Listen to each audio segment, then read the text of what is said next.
There I was, living what looked like a dream. Have you ever reached a certain point where everything looks perfect on the outside, but on the inside, you feel completely disconnected? What appeared to be the perfect life, the house, the family, even the little white dog, the successful business, the consistent spiritual practice, she's got it going on. I had published multiple books, I created meaningful programs, and I was celebrating one of my biggest accomplishments yet. I had just finished recording my first meditation album, and it was called Back to Me. And every track was written by me, recorded by me, and edited by me. I was on fire until I crashed. And that was the moment that I called BS on all of it. The angels, the mindset work, the meditations, all the spiritual tools I had trusted for years. And yet, that breakdown became my greatest breakthrough.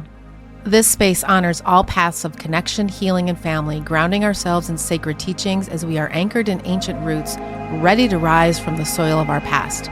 I'm Irene Stupski, here to guide you through stories, insights, and spiritual practices that will help you heal and rediscover your true belonging. So why am I sharing this with you? Because this is the real part of the journey that no one talks about. It's the hard part.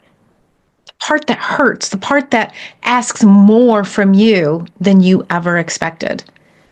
Spiritual burnout is real, and it speaks up even when you're not doing the work.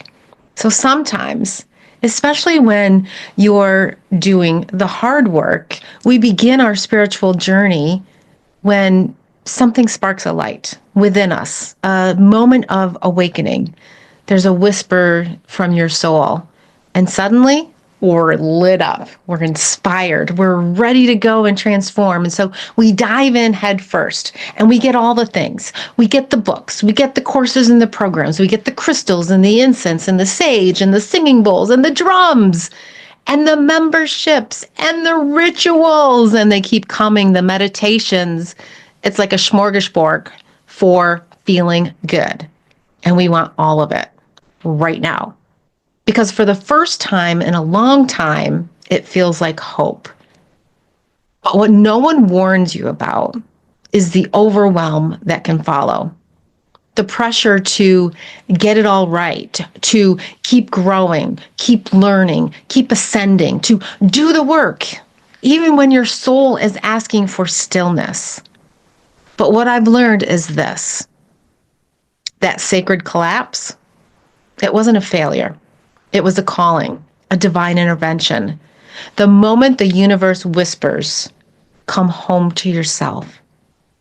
It is the spark that brought me, back to the one I've always been, the one that was hiding beneath the masks, the stories, the pressure, the illusions, the fear, and yes, the self-doubt. Because let me tell you something else. I have self-doubt. She likes to make her appearances. I have fear. And yep, I have imposter syndrome. She's loud sometimes too. And that little voice that says, who are you to share all of this? Who do you think you are to guide anyone else? And who do you think you are to do what you do? But here's the truth. I'm just someone who's walked through it. Someone who's still walking through it. And maybe, just maybe, me sharing my story will help you find yours. What I've learned is this. You can read all the books. You can collect all the tools. You can burn the incense. You can say the affirmations. You can talk the talk, beautifully even. But until you begin to live it, not just when it's convenient, not just when everything feels aligned, but in the hard moments, the messy moments, the ones where you want to run or you want to shut down, that's when the true transformation begins. This doesn't mean that you have to be perfect by any means. It doesn't mean that you throw in the towel when it gets heavy and doesn't go your way and doesn't seem like it's working. It means you take small steps, gentle ones, real ones, one breath at a time. Because those breakdowns, those tears that you think you're crying for no reason, they're not weakness. They're release. They're your body's way of saying, I'm ready to let go. I'm ready for the next level of light. It's a sacred redirection, a divine recalibration. It's your soul reconnecting to its original blueprint. Divine protection, deeper awareness to beauty, not just around you, but within you. You start to see your own light more clearly, and then miraculously, you begin to see the light in others too, even in those that you've let go of, even in those that have hurt you. And most importantly, you begin to love the ones who love you more deeply because you finally love yourself on a deeper level. It's powerful. So the moment I said, I just can't do it anymore, the story that I share in my book, Flying Free, this was a moment that spirit took over. They took the wheel. She literally took control of my hand, clicking the open tabs on my computer. My laptop shut down. My body shut down. And when my husband called, literally just a few minutes after that to check in, I told him, I'm doing great. But the moment we hung up, I collapsed on the kitchen floor in a puddle of tears. And in that moment, I called bullshit on everything. My angels, my practice, my path. I was mad because I had been doing everything right and still felt broken. And that day became the beginning of something sacred for me. It didn't feel like it at first, for sure. It felt like defeat. But my angels were guiding me. They were there. They lifted me out of the fog and out of the void. And if you missed that episode, by the way, you can go and listen to The Angel of the Void, the sacred space of creation. What I didn't realize at the time was that this wasn't a breakdown. It was a break open. It was a spiritual burnout that cracked me wide enough to hear something new.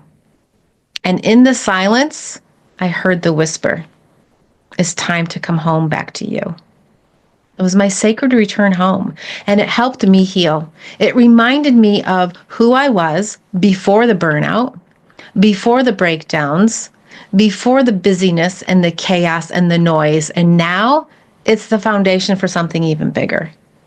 The Back to Me monthly gathering. It's beginning April 29th, and this is a once a month sacred space to return to your center, to realign your soul, and surround yourself with supportive, like-hearted souls who get it.